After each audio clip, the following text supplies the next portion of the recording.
From the studios of Farm Journal Broadcast, this is AgDay.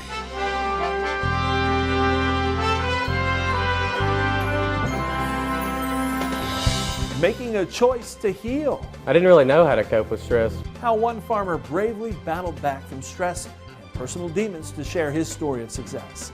Stolen crop. A farmhand is accused of stealing corn and soybeans from a Midwest producer. How police and the farmer helped zero in on a suspect. As an important deadline regarding the future of E15 approaches. But the clock is ticking. The latest on the effort to make the fuel grown by farmers permanent right now on AgDay. Good morning, I'm Clinton Griffiths. The summer driving season is about to begin, and the clock is ticking on the fate of E15 use for U.S. drivers. AgDay's Michelle Rook is here with an update. Clinton, last summer the Biden administration issued emergency waivers every 20 days to allow the use of E15. That's after a D.C. Circuit Court overturned President Trump's executive order to allow year-round sales. Ethanol industry officials tell me if you look at the conditions in the marketplace that existed last year, not much has changed. Consumers are still paying high prices at the pump, and the U.S. is still facing tight supplies of gasoline, crude oil, and other petroleum products. In fact, those inventories are even tighter than a year ago, with more production cuts coming from OPEC. That's why the ethanol industry is expecting a repeat of the emergency waivers announced last April. We haven't heard that same sort of announcement from the administration yet this year. We remain optimistic that we are going to get those emergency waivers in place before summer, but the clock is ticking. Retailers need, some time to plan and prepare for the summer. So we can't wait until the end of May before these decisions are made. The marketplace is really craving that certainty and direction from the administration. The governors of several states have asked for exemptions to allow E15 use this summer, but Cooper says they need the waivers because Congress has not passed a permanent fix to allow nationwide E15 use. There have been bills introduced in both chambers of Congress that would permanently solve this issue, so we wouldn't be doing this kind of last-minute push for emergency waivers every spring. We need to get out of the practice of doing it this way. But yeah, it seems unlikely to us that legislation would get across the goal line and get to the president's desk before summer. That's despite the fact that bills to make year-round E15 permanent have been introduced in both the Senate and the House and have bipartisan support. Now, Cooper says they hope to get the legislation passed by the end of this year. That ensures that next summer the industry and consumers don't have to face continued confusion and chaos in the marketplace. All right, thanks, Michelle. The American fuel and petrochemicals manufacturers disagree about the benefits of year-round E15. That group funding a study that claims the 8 Midwest states expecting EPA to allow them to sell E15 year-round permanently would end up seeing significant costs. The study estimating those costs between $700 and $800 million. It also claims drivers in those states would pay 8 to 12 cents extra per gallon in order to account for new equipment for distribution, storage, and production. The U.S. ethanol industry is also lobbying the Biden administration to ensure low-carbon aviation fuel made from ethanol will qualify for subsidies under the Inflation Reduction Act. The Biden administration is targeting at least 3 billion gallons of sustainable aviation fuel production per year by the year 2030. At issue is a requirement in the Inflation Reduction Act that SAF yield a 50% cut in greenhouse gas emissions compared with petroleum-based jet fuel before it can qualify for a $1.25 per gallon tax credit. Now, the ethanol industry is asking the administration to use a methodology to calculate emissions that show ethanol has a lighter carbon footprint as an SAF feedstock than does the methodology used by the Inflation Reduction Act. The area went months without seeing any moisture, but now the Southern Plains is finally seeing some rain. Meteorologist Andrew Whitmire joins us. And Andrew, how much rain are we talking about? And for some of you, again, in the Southern Plains, you're probably saying, yes, Mother Nature is going to at least give us a little bit of relief, but it's going to take a lot to erode again this exceptional drought that has been ongoing here across parts of the Central and Southern Plains. And again, we continue to eye the western half of Kansas as well as Oklahoma and even the northern part there of Texas, where we're really seeing that exceptional drought really, again, not changing much. And I know a lot of farmers here are getting rather concerned. And as we go throughout the precipitation estimate, just over the course of the next 24 to 36 hours, we're going to be watching the Dallas area, maybe as far south as San Antonio, where some locations where we have some showers and thunderstorms could pick up around 2 to 4 inches of water, maybe even clipping there parts of southwestern Oklahoma. Meanwhile, parts of Kansas there, we're going to be looking at some areas picking up around a ½ inch to an inch of water. Check out this video that I want to show you. It's not what you want to see in southern Georgia. Bad news for some farmers there suffering hail damage in a recent storm. Alex Harrell of Leesburg, Georgia, saying this is one of his neighbor's fields and it is completely wiped out. He says he lives less than a mile away and had no damage whatsoever. All more in your AgDay forecast in just a few. Job cuts are coming to Tyson Foods. The company saying it will eliminate 10% of corporate jobs and 15% of senior leadership.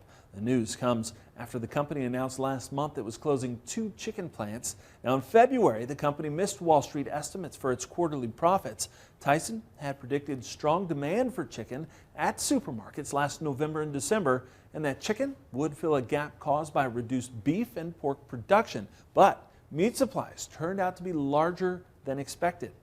A man hired to haul grain at a central Indiana farm now stands accused of stealing the grain from the farmer and selling it, pocketing the profits.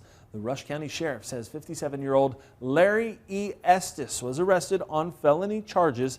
He's accused of stealing and selling almost $47,000 worth of corn and soybeans.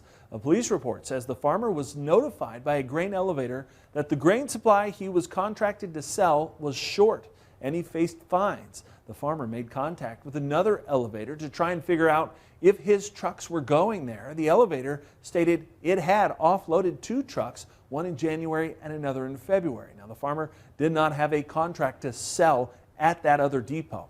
The farmer and his family were able to identify Estes as a possible suspect because a relative claimed to have heard Estes tell someone he had stolen 2 truckloads of grain and sold it.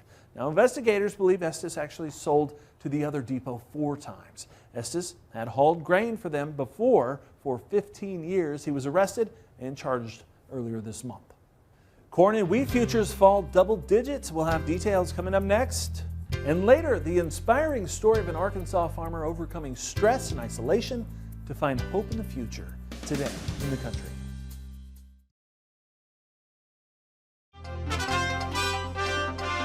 China canceled another order of U.S. old crop corn, more than 9 million bushels worth, and that pushed corn and other grain prices even lower. Is any relief in sight? Michelle Brook is back to talk it over with Alan Brugler in Markets Now. And Alan, another down day in the grains, corn futures dropping below some key support with those China cancellations. Are we going to see more cancellations, and how much farther do you think this price is going to drop? Well, we definitely have the risk of some more cancellations. You'll recall that Brazil's President Silva was talking to the Chinese and you know, as one socialist country to another, you know, let's do more business together. They've cut several trade deals to allow corn into China that had not been allowed previously, along with some other Brazilian products. You know, I'm sure the conversation was basically, we'll have a whole bunch of new crop coming on by July. You don't really need as much U.S. corn as you just bought. And so some of it's being canceled. There may be some geopolitical angles there too, tied to the Taiwan frictions and the Philippines exercise that the U.S. is doing and some other things. Do you see more downside risk though in corn? Well, I think we're rushing to put all that downside risk into the market here. This is also kind of symptomatic. We've seen some meltdown kind of situations in hogs several times this year where we washed out $10 or $12 real quickly and then came roaring back. We're seeing that same kind of a washout here in the grains right now. So, yeah, I'm not sure we're quite at the bottom yet. That's a dangerous sport to pick the bottoms, but we're definitely oversold. We're coming into month end, and then we'll probably look around on Monday and say, did we do enough? Yeah. So speaking of a race to the bottom, new contract lows in all 3 wheat exchanges. Do we deserve to be at this low price level? What's causing it? Well, the biggest problem is Russia. Okay, you can talk all you want about closing the grain export corridor, and you know that creates some business opportunities for somebody. but 50% of all the grain out of the corridor has been corn. So that's not really the main focus. I think the main focus is the Russians have a record export program going in wheat. They purportedly have a lot more old crop wheat to sell yet. And if you look at the FOB prices, they're undercutting everybody. So soft red winter wheat's been trying to compete with the Russians on price. HRW really can't because we have a fairly tight supply of that. Yeah. But I think the SRW has been the weak spot. And then, of course, with the Stats Canada data this week, the spring wheat's come down too. Yeah. Hopefully the bleeding will stop soon. Thanks so much, Alan Brugler with Brugler Marketing, and full analysis at our Markets Now podcast. More Ag Day is coming up. To talk to Alan about his ag market professional services, call Brugler Marketing and Management at 402-697-3623 or visit his website, www.bruglermarketing.com.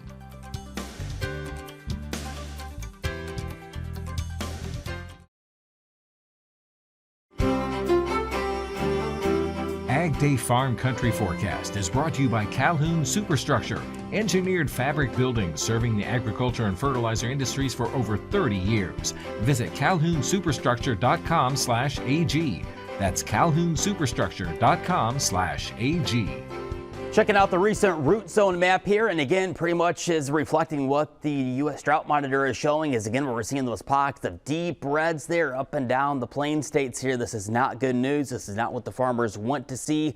Hopefully, again, we can see maybe this pattern beginning to change as we head on into May, but it looks like a blocking pattern is likely going to set up at least for the next 1 to 2 weeks out west, and that's going to allow with it the heat to pick up and limited rain chances as well. Going back down south, I want to briefly again walk you through at least the southern plains here of the rainfall estimates here. And again, we're not talking a lot of rain, but we'll take what we can get at this point here from good old Mother Nature.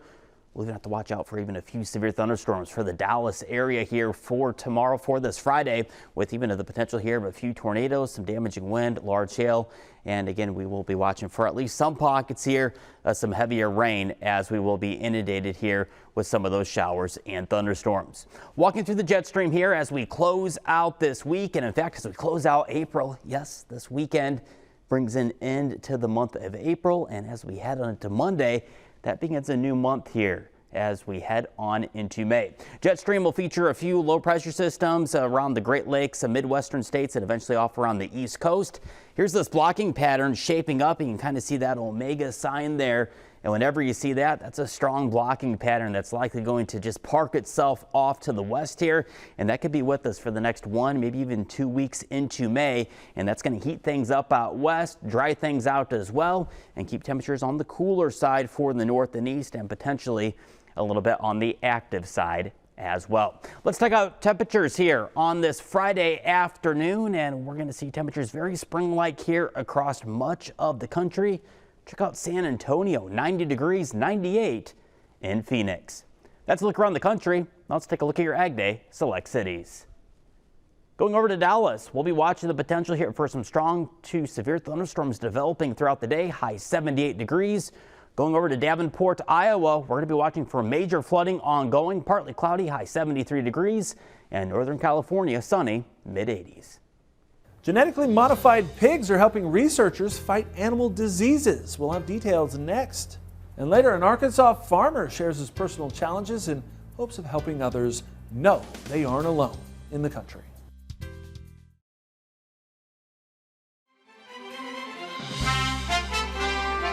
The secret to protecting the nation's hog herd may lie in their genes. Randy Prather from University of Missouri Animal Sciences explains how he developed the first genetically engineered pigs for researching animal-related diseases. If we can change the pig's genome, the pig has a 3 billion letter genome.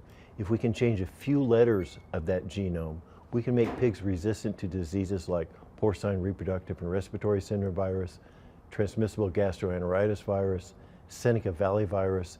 Just by changing a few letters of the genome can have a huge impact.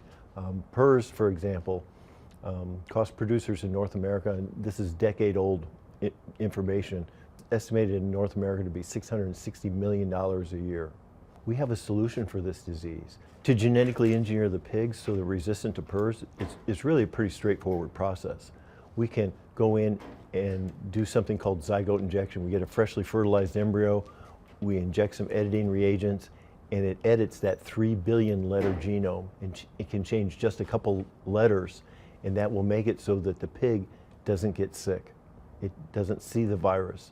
So there's a molecule that basically sticks up on the cell surface that the virus recognizes to infect the cell.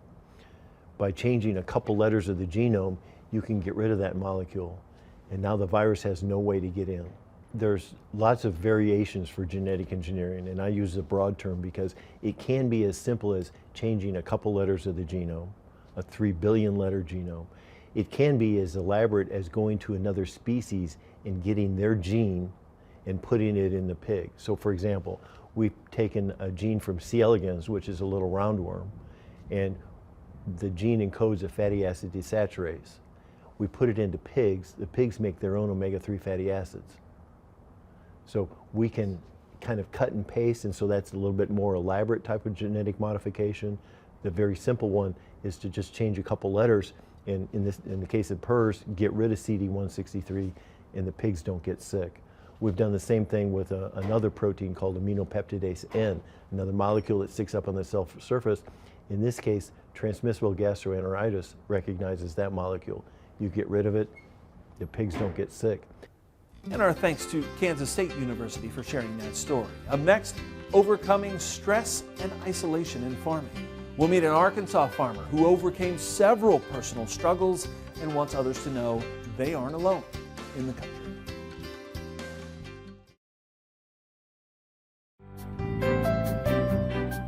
In the Country on Ag Day is brought to you by Pivot Bio. What if you had the nitrogen you need already on seed? Pivot Bio is the first company to apply nitrogen on seed. The nitrogen you need, now on seed, from Pivot Bio. Learn more at pivotbio.com. April is considered the start of the growing season, and it's also National Stress Awareness Month. That's good timing given the added stress this time of year often brings for farmers. Just ask Arkansas poultry farmer James Dixon. He's battled stress, addiction, and personal demons on his way to a successful farming operation. Today, he and the Arkansas Farm Bureau are sharing his story in hopes it can be an inspiration to others. My dad told me the other day, he said, I still remember when you were drunk and crying and told me that you would never have a normal life. And he said, and I remember he told me before, he said, I remember thinking then it was so bad. He said, I believed you.